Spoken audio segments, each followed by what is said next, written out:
கடலுக்கு அடியில் செல்லும் இணைய கேபிள்களுக்காகவே கோடிக்கணக்கான டாலர்களை முதலீடு செய்ய ட்ரம்ப் நிர்வாகம் திட்டமிட்டுள்ளது.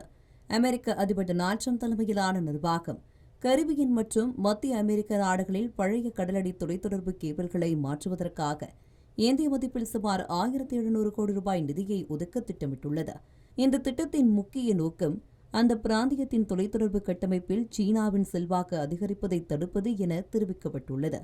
அமெரிக்காவின் மதிப்பீட்டின்படி சீனா துறைமுகங்கள், பெல்ட் அண்ட் ரோட் திட்டங்கள் மற்றும் தொலைத்தொடர்பு முதலீடுகள் மூலம் லத்தீன் அமெரிக்காவில் தனது செல்வாக்கை விரிவுபடுத்தி வருகிறது.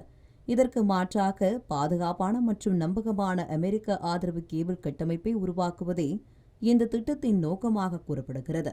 இந்த முயற்சி கரிபிய நாடுகள் மட்டுமின்றி உலகம் முழுவதும் சீனாவின் வளர்ந்து வரும் தொழில்நுட்ப மற்றும் பொருளாதார ஆதிக்கத்தை எதிர்கொள்ளும் அமெரிக்காவின் விரிவான திட்டத்தின் ஒரு பகுதியாகவும் பார்க்கப்படுகிறது.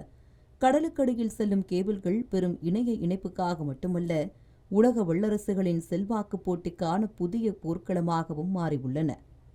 தமிழ் ஜனம் சேனலை சப்ஸ்கிரைப் பண்ணாம பார்த்துட்டு இருந்தீங்கன்னா மறக்காம சப்ஸ்கிரைப் பண்ணிடுங்க.